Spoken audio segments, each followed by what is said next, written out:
ഇതിനു മുൻപും ആരോപണങ്ങൾ ഉണ്ടായിട്ടുണ്ട്. പലരും ആരോപണം ഉന്നയിച്ചിട്ടുണ്ട്. ആ ആരോപണങ്ങൾക്ക് അടിസ്ഥാനപരമായി എന്തെങ്കിലും കാരണമുണ്ടോ എന്ന് പരിശോധിച്ച് ആവശ്യമായിട്ടുള്ള നടപടികളും സ്വീകരിച്ചിട്ടുണ്ട്. ഈ ഗവൺമെന്റ് പ്രത്യേകിച്ചും ഏത് തരത്തിലുള്ള ആരോപണം ഉന്നയിക്കപ്പെട്ടാലും ഉന്നയിച്ച ആരോപണങ്ങൾ കാരണം എന്ത് എന്നതിനെ സംബന്ധിച്ച് വിശദമായിട്ടുള്ള പരിശോധന നടത്തുന്നതിന് എന്നും തയ്യാറായിട്ടുള്ള ഒരു ഗവൺമെന്റാണ് LDF സർക്കാർ. പക്ഷെ ഇവിടെ ഒരു പ്രശ്നം, ഭരണത്തോടൊപ്പം നിൽക്കുന്ന ഒരു MLA തന്നെ ഒരു തവണ പരാതി ഉന്നയിച്ചു, ആരോപണം ഉന്നയിച്ചു. ആ ആരോപണം ഉന്നയിച്ചതിനെ തുടർന്ന് പിന്നീട് മുഖ്യമന്ത്രിയെ കണ്ടതിനെ തുടർന്ന് ഇതെല്ലാം അന്വേഷിക്കാമെന്ന് പറഞ്ഞു. അന്വേഷിക്കുന്നതിനാവശ്യമായിട്ടുള്ള നടപടികളും സ്വീകരിച്ചു. പക്ഷെ ആ നടപടി സ്വീകരിച്ചത് മനസ്സിലാക്കിക്കൊണ്ട് തന്നെ തുടർച്ചയായിട്ട് നിരന്തരം ഈ തരത്തിൽ ആരോപണം ഉന്നയിക്കുക എന്നത് കേരള രാഷ്ട്രീയ ചരിത്രത്തിൽ ഇന്നേ വരെ ഉണ്ടായിട്ടില്ലാത്ത ഒന്നാണ്. അത് ഭരണപക്ഷത്തുള്ളവരായാലും പ്രതിപക്ഷത്തുള്ളവരായാൽ പോലും ഉന്നയിച്ച ആരോപണങ്ങൾ വീണ്ടും വീണ്ടും വീണ്ടും എല്ലാ ചാനലുകളിലേക്കും കടന്നു ചെന്ന് സംസാരിക്കുക എന്നുള്ളത് തീർച്ചയായിട്ടും ആ ആരോപണം ഉന്നയിക്കുന്നതിന്റെ പിന്നിലുള്ള വികാരം സദ്ദേശപരമല്ല, ദുരുദ്ദേശപരമാണ്. ഇതിന് യാതൊരു സംശയമില്ലാത്ത കാര്യമാണ്. ഞാൻ അതുകൊണ്ടാണ് കഴിഞ്ഞ 23-ന് ഞാൻ പറഞ്ഞത്. അത് ആ ആരോപണം ഉന്നയിച്ചതിന് ശേഷം രണ്ടാമത് വീണ്ടും വന്നപ്പോഴാണ് ഞാനത് പറയേണ്ടി വന്നിട്ടുള്ളത്. തൊഴിലാളി വർഗ പാർട്ടി എന്നുള്ള നിലയിൽ അധ്വാനിക്കുന്നവരുടെ താൽപര്യം, പാവപ്പെട്ടവനു വേണ്ടി പ്രവർത്തിക്കുന്ന ഒരു പ്രസ്ഥാനം കേരളത്തെ ഇന്നത്തെ നിലയിലേക്ക് മാറ്റിയെടുക്കുന്നതിന് വേണ്ടി ഏറ്റവും നിർണായകമായ പങ്കുവഹിച്ച കമ്മ്യൂണിസ്റ്റ് പാർട്ടി ഓഫ് ഇന്ത്യ, മാർക്സിസ്റ്റിന്റെ നേതാക്കന്മാർക്കെതിരെ, ഭരണത്തിനെതിരെ ഈ ഗവൺമെന്റ് നടത്തിയിട്ടുള്ള ഒട്ടേറെ ക്ഷേമ പ്രവർത്തനങ്ങളും വികസന പ്രവർത്തനങ്ങളുണ്ട്. അതൊന്നും പറയണ്ട. പക്ഷേ ആരോപണം ഉന്നയിച്ചു കഴിഞ്ഞാൽ അന്വേഷിച്ച് റിപ്പോർട്ട് വരും, അതിനെ സംബന്ധിച്ച് നടപടി വരുമെന്ന് കാത്തിരിക്കാതെ വീണ്ടും വീണ്ടും വീണ്ടും ഈ തരത്തിൽ ആരോപണം ഉന്നയിക്കുന്നത് അങ്ങേയറ്റം ദുരുദ്ദേശപരമാണ്.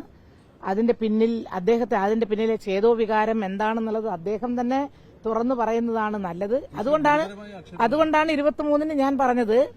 CPM-ന്റെ കാര്യത്തിലാണ് എനിക്ക് പറയാനുള്ളത്. ഞാൻ പ്രവർത്തിക്കുന്ന എന്റെ പാർട്ടിയെ ഈ രൂപത്തിൽ പാർട്ടി നേതാക്കന്മാരെയും ശത്രുക്കളുടെ മുന്നിലേക്ക് ഇങ്ങനെ അരിഞ്ഞു നുറുക്കാനും അതിന്റെ മേലെ ഉപ്പും മുളകും വാരിത്തേക്കാനും ശ്രമിക്കുന്നത് അങ്ങേയറ്റം തെറ്റാണ്. അത് ദുരുദ്ദേശപരമാണ്. അതിൽ നിന്ന് പിന്മാറണമെന്ന് ഞാൻ 23-ന് പറഞ്ഞു.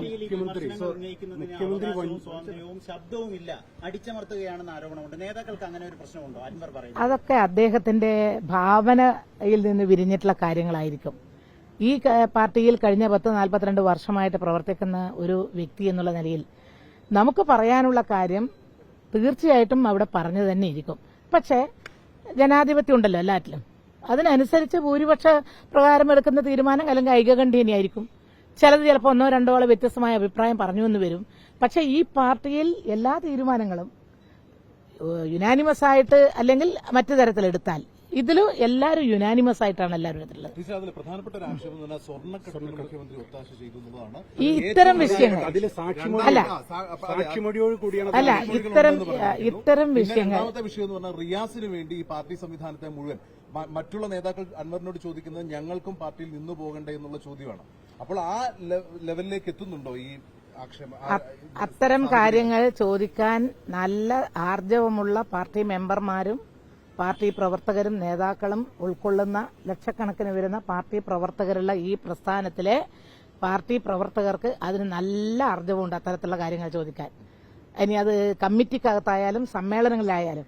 പക്ഷേ ഇതൊക്കെ അതാണ് ഞാൻ പറഞ്ഞത്, ഇങ്ങനെയുള്ള വ്യക്തിപരമായിട്ടുള്ള ആക്രമണത്തിലേക്ക്, ഹത്യയിലേക്ക് വരിക എന്ന് പറയുമ്പോൾ അതിന്റെ പിന്നിൽ ഉദ്ദേശമുണ്ട്, ദുരുദ്ദേശമുണ്ട് എന്ന് പറയാൻ ഞാൻ അതാ കാരണം. പിന്നെ ഈ ഇതുപോലുള്ള വിഷയങ്ങളിൽ ആധികാരികമായിട്ട് ഇതിനെ സംബന്ധിച്ച് അഭിപ്രായം പറയേണ്ടത് സാധാരണ ഒരു സെക്രട്ടേറിയറ്റ് മെമ്പറല്ല. ഞാൻ CPIM-ന്റെ സ്റ്റേറ്റ് സെക്രട്ടേറിയറ്റ് മെമ്പറാണ്, കേന്ദ്ര കമ്മിറ്റി മെമ്പറാണ്. പക്ഷെ അങ്ങനെ എല്ലാവരും അഭിപ്രായം പറയാറില്ല. പക്ഷെ നിങ്ങൾ ചോദിച്ചതുകൊണ്ട് ഞാൻ എന്റെ അഭിപ്രായം പറഞ്ഞു. പക്ഷെ ഇന്ന് 2:30 മണിക്ക് ഞങ്ങളുടെ പാർട്ടി സെക്രട്ടറി സഖാവ് MV ഗോവിന്ദൻ മാസ്റ്റർ വളരെ വിശദമായി പാർട്ടിയുടെ കാഴ്ചപ്പാടെന്ത് നിലപാടെന്ത് നിങ്ങളോട് പറയും. സെക്രട്ടറി കോടിയേരിയുടെ മൃതദേഹം തിരുവനന്തപുരത്ത് കൊണ്ടുപോകാതെ നേരെ കണ്ണൂരിലേക്ക് കൊണ്ടുപോയതിനെ പറ്റി മുഖ്യമന്ത്രിക്ക് പെട്ടെന്ന് യൂറോപ്പിലേക്ക് പോകാനാണെന്നത് അടക്കമുള്ള വിമർശനങ്ങളുണ്ട്. പാർട്ടി സഖാക്കൾക്ക് അത് സംബന്ധിച്ചൊരു എതിരഭിപ്രായം ഉണ്ടെന്നാണ് എന്ന് പറയുന്നത്. ഞാൻ കണ്ണൂർ DC-യിൽ എല്ലാ സമയത്തും പങ്കെടുക്കുന്നതാണ്. ചിലപ്പോൾ അതിന്റെ താഴെയുള്ള കമ്മിറ്റികളിലും പങ്കെടുക്കാറുണ്ട്, സ്റ്റേറ്റ് സെക്രട്ടേറിയറ്റിൽ എല്ലാ ഇതിലും പങ്കെടുക്കാറുണ്ട്. പക്ഷേ ഒരു കമ്മിറ്റിക്കകത്തും അങ്ങനെ ഒരു ആരോപണം മുന്നേ വന്നതായിട്ട് എന്റെ അറിവിലില്ല. ഈ അൻവർ MLA സ്ഥാനം രാജിവെക്കില്ല എന്ന് പറഞ്ഞു. അല്ല, ഇത്രയും പോരെ. അല്ല, ടീച്ചർ, അല്ല, ഇനി നമ്മള് നിങ്ങളുടെ ചോദ്യം ഇനിയിപ്പം നഷ്ടപ്പെട്ടു പോകും. അതുകൊണ്ട് ഈ ചോദ്യങ്ങളെല്ലാം 2:30 മണിക്ക് MV കുഞ്ഞൻ മാസ്റ്ററോട് ചോദിക്കാൻ വേണ്ടി ബാക്കി വെക്കും. അല്ല, ടീച്ചറിന്റെ അഭിപ്രായം എന്താണ്? അല്ല, അൻവർ ഇങ്ങനെ എന്റെ MLA ആയിട്ട് ഞങ്ങൾക്ക് ഒറ്റക്ക് അഭിപ്രായമില്ല. ഞങ്ങളുടെ എല്ലാവരുടെയും അഭിപ്രായം പറയാൻ ഉത്തരവാദപ്പെടുത്തിയിരിക്കുന്നത് പാർട്ടി സെക്രട്ടറിയാണ്. നിങ്ങൾ പാർട്ടി സെക്രട്ടറിയെ കാണുന്നുണ്ട്, നിങ്ങൾ ചോദിച്ചോളൂ. പി ശശിയെ കുറിച്ച് പറയുന്ന ആരോപണങ്ങൾ യാഥാർത്ഥ്യമാണ്. കണ്ണൂരിൽ നിന്നുള്ള എന്റെ വണ്ടി ഇവിടെയാണല്ലോ.